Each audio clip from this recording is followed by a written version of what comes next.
Hey everyone, this is Jake, aka Lunar Wolf, and today we're going to take a look at the New World closed beta. Now, it's been quite a while since we've seen some solid gameplay of this game, and I'm very excited to show you what I've been doing and give you my thoughts and opinions on this game to help you make a decision on whether or not to play it at launch. So let's get into it.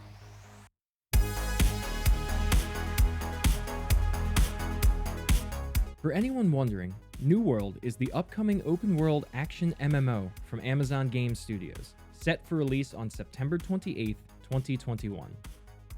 This game was originally set to release this past spring, but due to the reception at the preview event last November, the team decided to delay the game to work on it more, and it shows.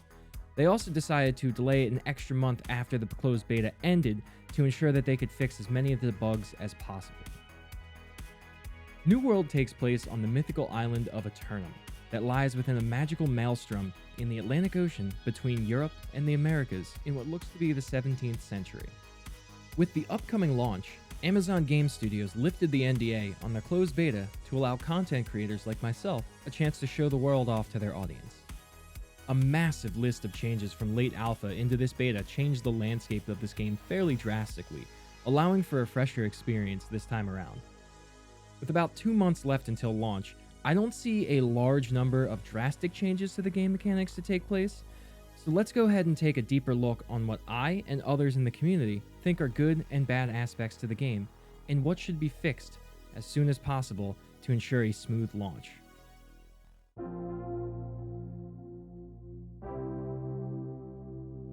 First and foremost, this is by far one of the most beautiful games I've played, and arguably the most beautiful MMO I've played in terms of graphics, art style, and general design.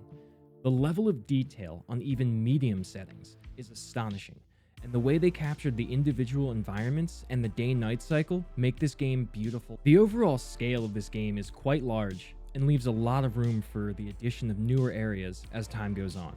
The capability to explore is nearly endless, and the vast landscapes allow you to spend time exploring and visit nearly everything that you can see. Each zone has its own environmental look that makes it fairly unique, and while there is some repetition in enemy types in various stages, the further you progress, the more you see newer types of enemies.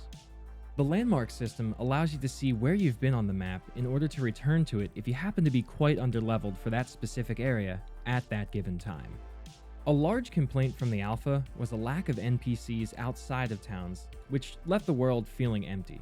In beta, a number of different quest NPCs can be found in the wilderness, making the open world a little less empty. However, it still does seem to be quite sparse between town to town.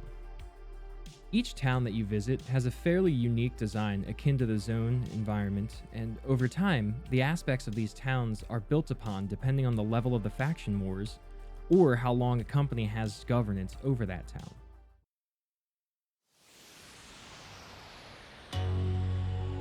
The overall general gameplay feels pretty smooth with little performance issues in the open world, and frame rate taking a decent dip inside towns, mainly due to the player population. The start of the beta had some pretty severe server stability issues, but the devs were quite quickly able to address the majority of those issues. After the first few days of playing, I didn't really even notice many performance issues for the most part. I do have fairly good hardware, so your mileage may vary here based on your in-game settings and your specific actual computer components that you have, but for the most part, it does run quite smoothly. The overall general animations also feel quite smooth, but I'll dive deeper into some of that animation talk when we talk more so about combat. The in-game HUD is non-invasive and quite minimal, which is something I typically prefer when it comes to games with a heavy PvP mechanic. The general UI and game menus and their keybinds do take some time to get used to, but after a while, there weren't really any inconveniences. It felt fairly natural, and the muscle memory built up pretty quickly, so there's not too high of a learning curve. Speaking of some performance issues, there were some complaints about some pretty drastic performance issues with high-end graphics cards on max settings on this game. Some players even complained about their 3090s bricking, but it was a very small sample size of what actually took place there. Specifically, it was EVGA-based 3090s, and this game at max settings, so I can't say for sure if it was strictly a game issue, strictly a firmware or driver issue, but somewhere along the line, some mix caused some problems. Luckily, all of those that were effective have gotten replacement cards and have not really seen any complaints since. I run a 2080 Super, and I really didn't see any of these issues aside from general performance problems when I was trying to record or stream and play at higher settings. The game is a bit of a resource hog, so if you do plan to do stuff like that, keep that in mind as a potential issue when you are going to record this. You'll probably see in this video there's some choppy areas from different junctions and towns that I ran into, so please understand that some of the performance issues with beta should hopefully get smoothed out for launch.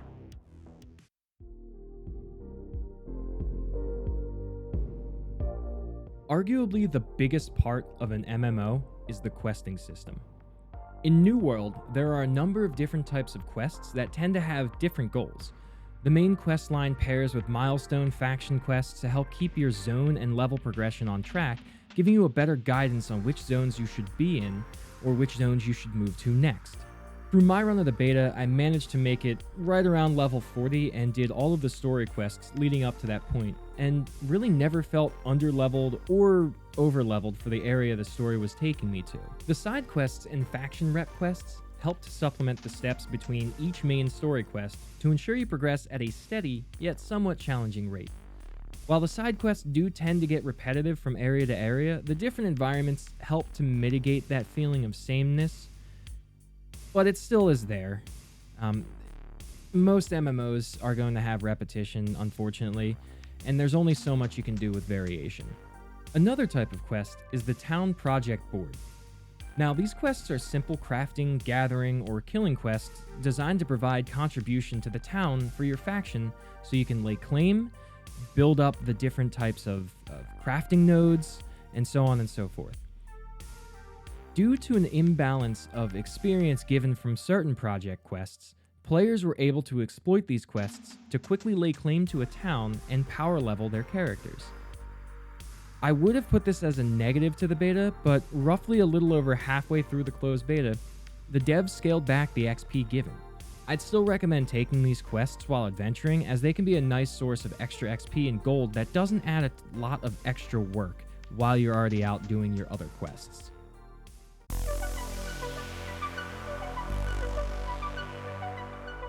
As of now, New World has 11 different weapons, with 2 separate trees containing 3 skills each and passives, with a total of 20 total points after leveling your weapon to create your build. You can hold 2 weapons that do not share cooldowns on those skills, allowing you a total of 6 skills, 2 different light attack options, 2 heavy attack options. Each weapon has a particular stat or set of stats for damage scaling. Weapons and armor you find in New World also can increase certain attributes to a random degree, which allows for a massive variation of playstyles and combinations of armor and equipment. There's also no tie to a particular weapon type while wearing light, medium, or heavy armor, and there is no tie to the base attributes to use said armor, making it a very unique and custom way to play. The only differences between the different armor types aside from the actual armor class that you have in damage mitigation is some variations on capabilities. Light armor allows you to have longer dodges and deal more damage. Medium armor kind of helps you with a little bit of the block increase and their CC duration, as well as a little bit of extra damage. And heavy armor is best for blocking and stamina regeneration in that sense. On top of this customization, for the base armor and base weapons, weapons and armor can also further take gems to add different perks or alter weapon scaling attributes. Faction armor can take seals to replace the generic attribute stat increases with a stat that fits your playstyle or your build. For example, I played mainly with a build of Hatchet and Ice Gauntlet, where I stacked all intelligence and added an Amethyst gen to my Hatchet, changing the weapon scaling from dexterity and strength to intellect. I donned medium armor with as much intellect and constitution as possible and had a ton of fun. This is just one example of many different types of builds and playstyles out there. Aside from a few bugs here and there, Just about every weapon feels viable in PvE and PvP. Some combinations of weapon types tend to mesh a bit better together, but nothing is entirely bad, per se. It's all about how you play and position yourself, and you can really achieve great things with a ton of different types of combinations.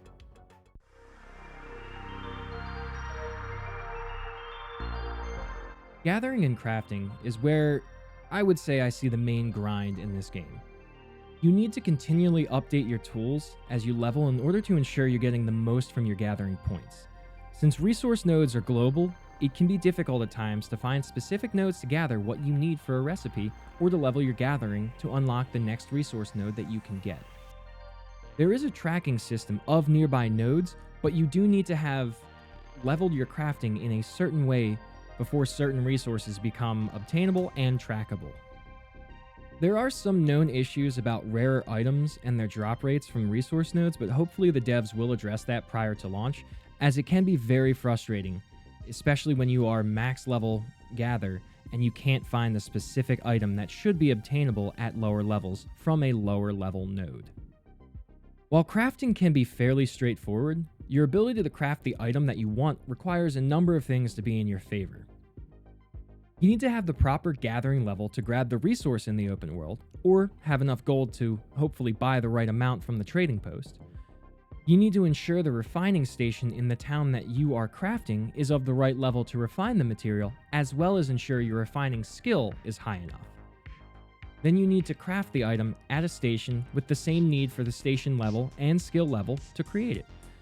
Luckily, the towns, for the most part, seem to progress with the general population, so there really wasn't much of an issue barring me from actually creating items that I'd want. Now, regardless of the complexity of crafting from time to time, the game is amazing for bulk crafting.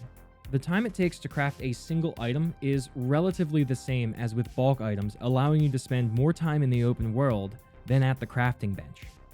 This is something that I absolutely love about the system in-game as it is.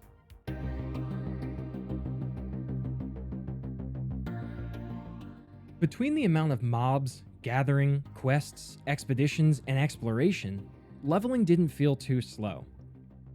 While I did partially take advantage of the town board exploit early on to boost my level, normal leveling didn't feel slow after that. The game has a good amount of quests and supplements between these main story quests to allow you to progress at your own pace. Joining with other players for expeditions or open world elite areas really does allow you to be able to take on much higher content at lower levels to help further increase your experience gains early on. The drop rate from chests, quests, and mobs also tends to keep your gear set close to where it should be, keeping you on the same playing field as the content designed for your level. This, I think, is a very good design decision. The main hindrance I can see to level progression is the fast travel system and the scale of the world. You can only recall to your inn every 60 minutes, and you can only fast travel from within sanctuaries like towns or shrines in the open world. Fast travel also requires a resource called Azoth, which, while not too hard to come by, can run out fairly quickly if you do a ton of fast traveling, and the cap is relatively low for mass grinding, so some gets wasted as you play. You can always just die and respawn at the nearest camp, but your gear does take a durability hit that would need to be fixed down the road. It's a very minor type of punishment for dying, but if you're running low on gold and repair items, it can get pretty dicey from time to time.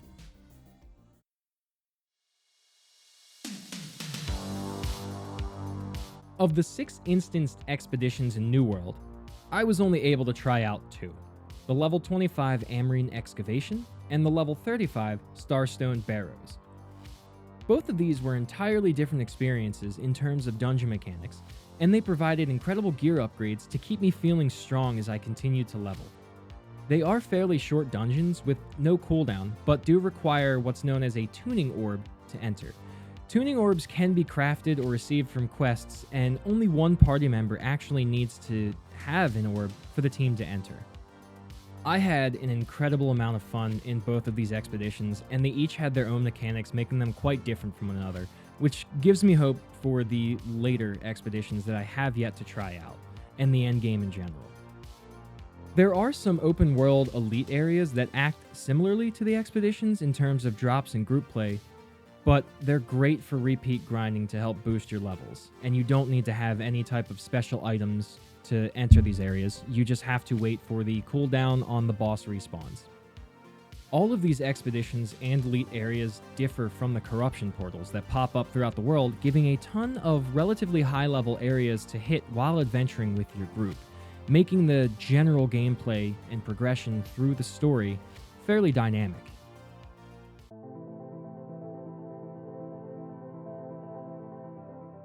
Before I dive into combat discussions, I wanted to give my thoughts on PvP as a whole.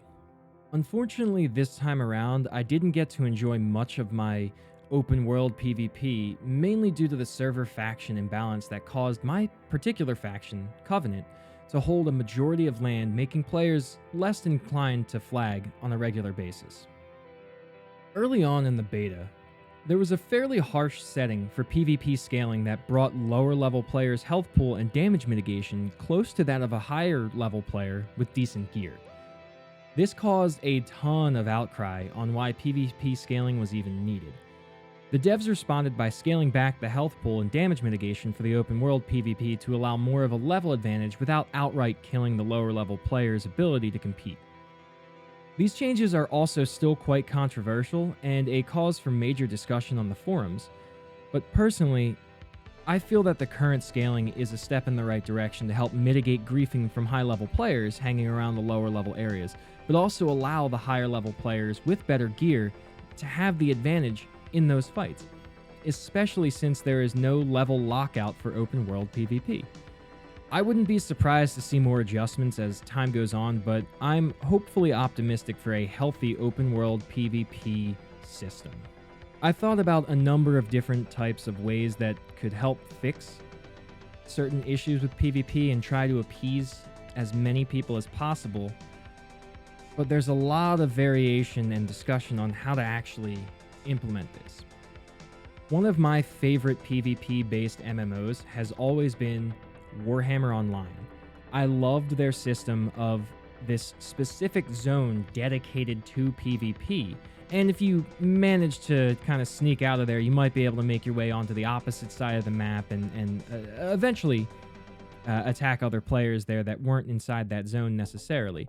However, having that strict zone that also gives you a quest line, and that's where you have your fort sieges from different types of tiers, really made that game thrive for the most part. They also had a tiered system where you couldn't have griefing of low-level players. Every 10 to 20 levels, there was a change in tier, meaning that you could not bring a much higher level into a lower-level area for PvP. I think something like that, to a degree, might be helpful if there's a lot of complaints about how scaling is working in this game versus griefing versus group tactics. It's a very fine line to tread, and I hope they get it right. But that's just my personal opinion on that scenario. I did manage to participate in a few wars for specific forts. Each army has a max of 50 players in that instance, with the ability to take objectives and place siege equipment. While levels do somewhat matter, I was able to hold my own against much higher leveled players and still be an asset to the team. Wars played out in an objective control manner where the attacking team needs to take 3 external objectives while destroying the main gate or main door and siege weapons to enter the fort. Inside is another objective to take in order to lay claim to that territory, and I found these to be extremely fun, and I cannot wait to participate in more of these. And finally, while open world PvP does need to be adjusted more, the biggest issue still is gear and level advantages and tuning that properly. Aside from the game-breaking bugs, the intended performance of each weapon type feels viable in PvP, meaning that the base mechanics are there, and just some fine-tuning is required to make it a much smoother and enjoyable experience.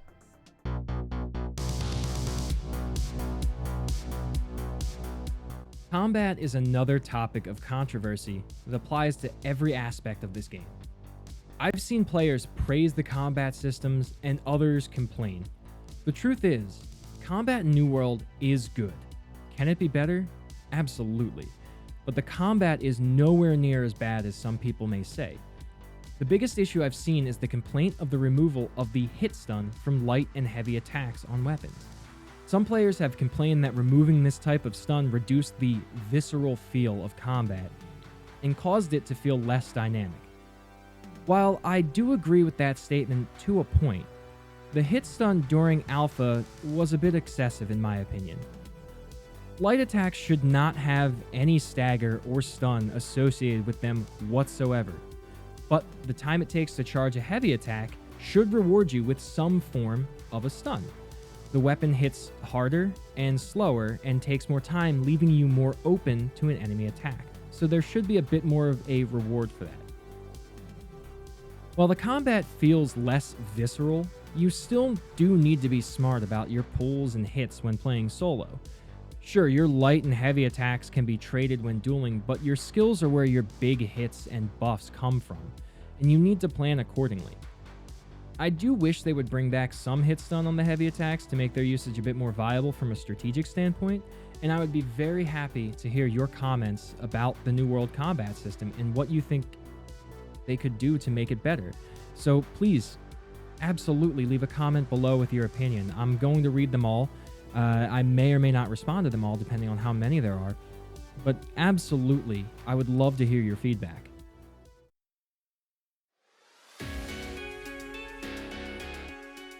While I achieved right around level 40 and experienced much of the game, 2 weeks was not enough to see everything, at least for me and my time. I was unable to really address the endgame areas far to the north, nor was I able to fight the final boss. And if you happen to have some experience with the endgame here, please leave a comment as I'd like to know your opinion. I've seen other players make it there, I've seen videos, I've seen the endgame during alpha. I can't say for sure exactly what has changed, but there is in fact an endgame. There are high-level areas, and from what I understand from people that I've talked to, it's fairly decent. Of course, endgame always needs work in just about every MMO. When you run out of content, you run out of content and the player base gets bored. Since this map doesn't have an exact end to it, if you look at the northern border, it actually trails off into potentially more areas. This is something that I think would be added later on as the player base achieves that final high level, has done a majority of the PvP types of things in the game, ran the expeditions day in, day out. They'll add more areas. We already saw them add areas during the alpha stages, areas like Reekwater and Ebonscale Reach. So I'm sure that they're going to continually add more areas at a regular pace to keep people engaged.